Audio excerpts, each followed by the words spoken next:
Since its meteoric rise to acclaim, both as a video game and an esport, Blizzard Entertainment's Overwatch has cemented itself as part of gaming history, winning the hearts of professional and casual gamers globally. It's of little surprise then that following Overwatch's 2016 release, it began its very own World Cup event, accruing avid viewers and competitors worldwide. Now, with its second year well underway, the Overwatch World Cup group stages have begun once again. With Sydney being announced as one of the 4 stages before the BlizzCon finals in Anaheim, last week marked Australia's turn to host. And over the 3 epic days at Sydney's Star Event Centre, the esports hungry nation did not disappoint.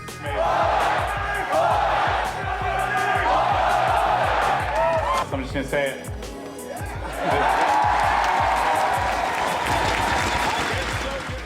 The showrunners at Blizzard and the World Cup's myriad sponsors ensured the event kick off swimmingly. But for Australia, the weekend was the country's first time hosting an international Overwatch tournament, showcasing to the world just how esports ready Australia is, with world-renowned hosts, players, and our very own Aussie boys having nothing but good things to say. It's been amazing.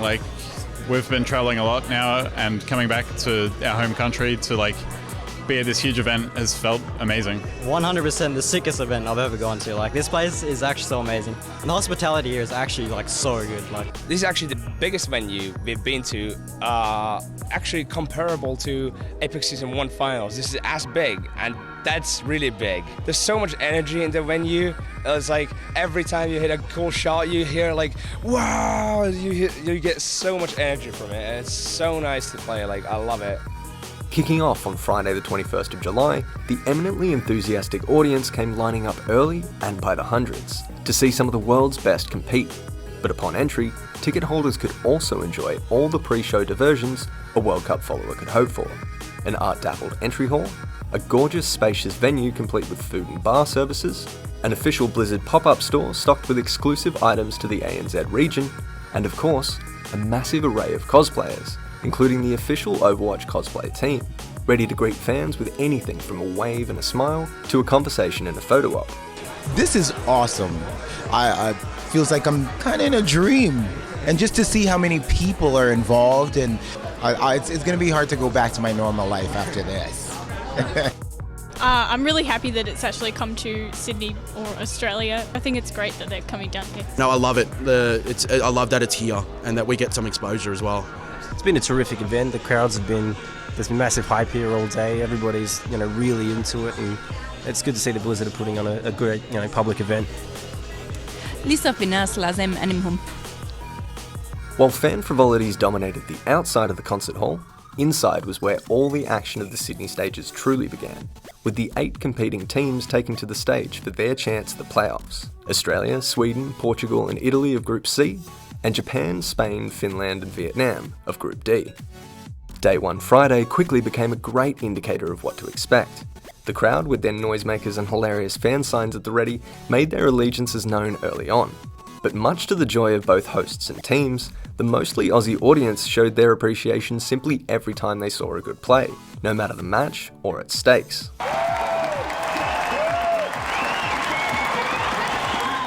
The competition itself saw the Aussie team, comprised solely of the national team blank Esports, take a significant lead against Italy, ultimately winning 4-0 against the European side, the home team's synergy proving to be a formidable asset in so team-oriented a game. With the other 2 teams of their group, Portugal and Sweden, tying 2-2, Australia took an early spot atop Group C.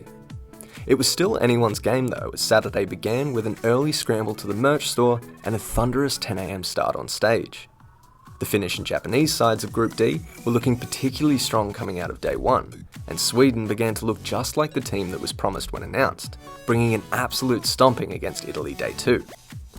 Australia continued their rampage throughout their own bracket, winning another flawless match of 4 against Portugal, despite the favourable European side and their victory against Sweden the previous day. Today we lost against Australia. We had really close matches, but we didn't manage to pull a win. Yesterday we faced Sweden. Those are really good matches. We managed to get a draw against them. I don't expect to see a tournament like this one in the next couple months, because this is huge. Sydney, the city, it's amazing. The event is really good. This one is just really awesome.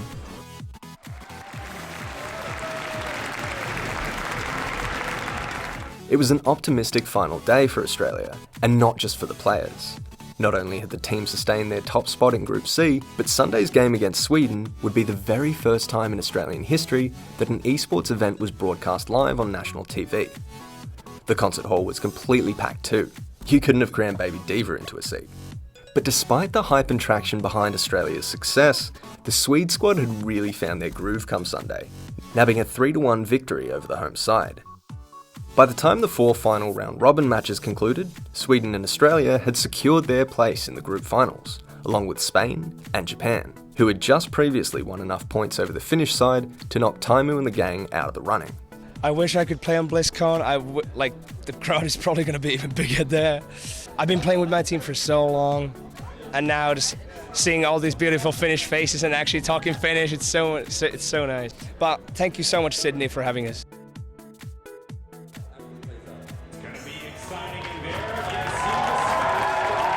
Find out here, and it is all on the line in this match. BlizzCon is hanging in the balance between Spain and between Sweden. It was Spain versus Sweden that marked Sydney's penultimate matchup, and with a ticket to BlizzCon on the line, there could be no ties. This was a best of 5, and both teams pushed payloads, capped points, and eliminated their enemies like their lives depended on it. Despite Harry Hook and the Spaniards' admirable effort, the Swedish steamroller proved too much, winning the 3 rounds they needed to get to BlizzCon in a sweep of consecutive wins. Nothing, however, could have prepared the crowd for the Japan-Australia game, a much closer affair. With every victorious round from Australia, Japan would answer with their own, until it all came down to a tie-breaking final round on Oasis, a notoriously down-to-the-wire map. Popped out of the Diva suit. Once more, OT ticking away. I can't believe it's still going. Now something, there it is! Australia going to BlizzCon! With a pulse-pounding overtime that lasted almost 60 seconds, the Australian side finally won out against the titanic effort of Japan, securing their ticket to BlizzCon, the pride of their nation, and Australia's spot at the World Cup playoffs. It feels insane, like coming from Taiwan to this amazing crowd back home and like doing it not only for us, but the country, I suppose. It's so gratifying. Like, we've worked so hard for this and I'm glad it's paid off. Only half the victory is ours, the other half goes to the crowd. It's been an amazing weekend and the crowd has always been there for us. Every Aussie we hear is insane, and it boosts our confidence so much. We sold out the venue, the crowd was insane.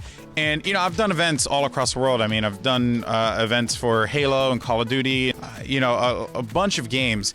And I've never quite seen the fandom and the just reaction that the Aussies had here. When you get to a region that is hungry and dying for these events to come out here more and more and more, and then you couple that with the amazing games that we had, and then you add on the fact that Australia qualified for BlizzCon, you couldn't have asked for it to go any better. And I hope we get more events in Australia. I want more esports events in Australia.